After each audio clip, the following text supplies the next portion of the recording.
أول تصريحات من أحمد سليمان عقب التقدم بأوراق الترشح ويكشف أسباب القائمة الموحدة.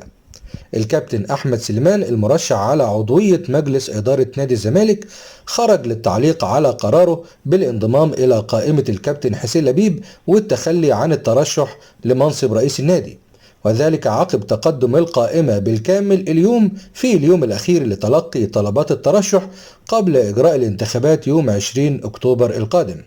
أحمد سليمان وخلال تصريحاته عقب التقدم بأوراق ترشحه أكد أن الاتفاق والتوافق على قائمة واحدة جاء من أجل نادي الزمالك ولصالح الكيان الأبيض.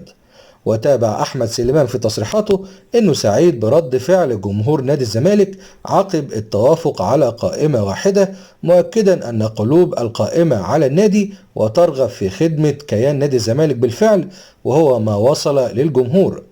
وكشف أن القائمة بتضم الكابتن حسين لبيب كرئيس للنادي، وهشام نصر نائب للرئيس، وحسام المندوه أمين صندوق، وعضوية فوق السن عمرو أدهم وهاني برزي وهاني شكري وحسين السيد ومحمد طارق، بالإضافة إلى أحمد سليمان. والعضوية تحت السن رامي نصوحي وأحمد خالد ونيرة الأحمر. واختتم أحمد سليمان كلماته مؤكدا أن القائمة لها برنامج وخطة من أجل صالح نادي الزمالك، ويتمنى التوفيق من الله سبحانه وتعالى.